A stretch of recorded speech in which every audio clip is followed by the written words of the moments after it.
Before the worms turned mean, before they slithered out to get their revenge, Todd Burstrow had a great time with them. Todd collected worms. He built a worm farm in his basement. He studied them. He played with them. He did experiments with them. Sometimes he carried them around with him. Sometimes he scared people with them, especially his sister Regina. He liked to dangle the long purple ones in front of Regina's face. Sometimes he dropped them down her back or into her long brown hair. He liked to torture Regina's best friend too. Her name was Beth Baker, and she always screamed a high squeaky scream whenever Todd surprised her with a big slimy worm. "You're totally gross, Todd," Beth would squeal. This always made Todd very happy. But whenever anyone asked Todd why he collected them and why he was so interested in them, Todd's expression would turn serious, and he'd say, "Because I want to be a scientist when I grow up." "How many worms do you have?" someone asked him. "Not enough," he replied. Greetings, Internet, and welcome to Bookworms Goosebumps Retrospective. Today, we look at number 21, Go Eat Worms. Todd is obsessed with worms. I mean, really obsessed with worms.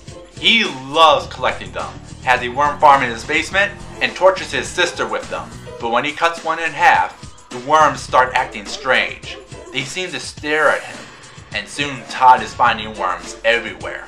In his hat, his bed, his homework, and his lunch. But how? Are the worms getting their revenge? The cover does its job well, combining the notebook of homework crawling with the thick, long purple worms. The three bursting out of the page adds a nice touch to really gross you out, taking what is familiar to kids with something out of the ordinary. Homework was never this gross before. Now in terms of the story, well, the first half is completely disposable. It's all about Todd getting ready for the science expo with a worm project, but another kid, Patrick, is also doing one. It then focuses on Todd trying to outdo him, and really none of it matters outside of Todd messing with his sister's project during the expo. Fine, but why not start with the science fair and fill us in and get the plot rolling? You can literally pinpoint when the science fair plot ends, and Patrick is rarely seen in the second half. Hence, most of the first half is disposable.